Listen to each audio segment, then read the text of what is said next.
La quatrième méthode que vous connaissez déjà est la méthode d'intégration par partie. On va donc faire deux exercices supplémentaires avec cette méthode. Donc, on nous demande de calculer l'intégrale grand I de x exponentielle de x entre 0 et 1. Pour tout nombre réel x de 0 à 1, on pose u de x égale x, v' de x égale exponentielle de moins x. Donc, u de x égale x, v' de x égale exponentielle de moins x.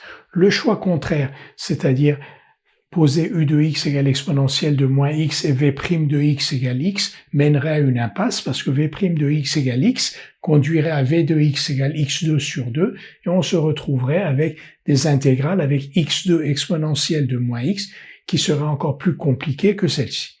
Donc u de x égale x, v' de x égale exponentielle de moins x, u' de x égale 1, v de x égale moins exponentielle de moins x. U et v sont dérivables sur 0,1. U' et v' sont continus sur 0,1. Les conditions d'application de la formule d'intégration par partie sont réunies. On peut donc dire que l'intégrale de 0 à 1 de u de x, v' de x est égale à uv calculé entre 0 et 1 moins l'intégrale entre 0 et 1 de u' de x, v de x. Il suffit donc de remplacer ici. Grand I est égal à intégrale de 0 à 1 de x exponentielle de moins x dx, c'est-à-dire u v', et donc est égal à uv, c'est-à-dire x moins x exponentielle de x, calculé entre 0 et 1, plus. Alors pourquoi plus? Parce qu'ici on a moins intégrale de u'v, mais u'v, il y a un moins ici, donc plus intégrale de 0 à 1 de exponentielle de moins x fois 1, c'est-à-dire donc exponentielle de moins x dx. Donc on reconduit ce terme-là. Ici, une primitive de exponentielle de moins x, c'est moins exponentielle de moins x, que l'on va donc calculer entre 0 et 1. Et quand on fait le calcul ici, on va donc avoir moins exponentielle de moins 1, plus moins exponentielle de moins 1, ça fait donc moins 2 exponentielle de moins 1, ça veut dire moins 2 sur e. Ici, on a 0, et ici, pour 0, on va avoir moins 1, c'est-à-dire 1. Donc, grand I est égal à 1 moins 2 sur e. Nous allons calculer l'intégrale j, qui est l'intégrale de 0 à 1 de x2 exponentielle de moins x, par la méthode d'intégration par partie.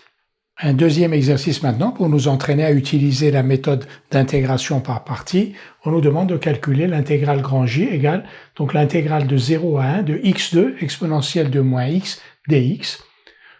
Donc pour tout nombre réel x de 0 à 1, on va poser u de x égale x au carré, v' de x égale exponentielle de moins x.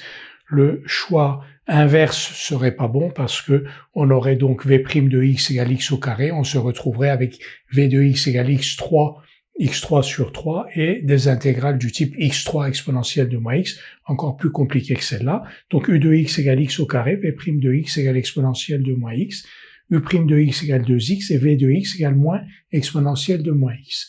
Alors u et v sont dérivables sur 0,1, u' et v' sont continus sur 0,1. On peut donc utiliser la formule d'intégration par partie pour dire donc que grand I, qui est égal à l'intégrale de 0 à 1 de x2 exponentielle de moins x dx, est égal à moins x2 exponentielle de moins x compris entre 0 et 1, calculé entre 0 et 1, plus ici donc u'v dx, u' c'est 2x, v c'est moins exponentielle de moins x, donc on a moins 2x exponentielle de moins x dx, et comme il y a moins ici, on va avoir plus 2 fois intégrale de 0 à 1 de x exponentielle de moins x dx. Mais cette intégrale, c'est l'intégrale i que nous venons de calculer, qui est donc égale à 1 moins 2 sur e. Donc ici, on a 2 fois 1 moins 2 sur e. Il ne reste plus qu'à calculer ce terme-là. Ce terme-là est égal à moins e puissance moins 1 moins 0, donc moins e puissance moins 1. Donc moins e puissance moins 1, c'est-à-dire moins 1 sur e, plus 2 fois 1 moins 2 sur e, qui donne donc 2 moins 5 sur e.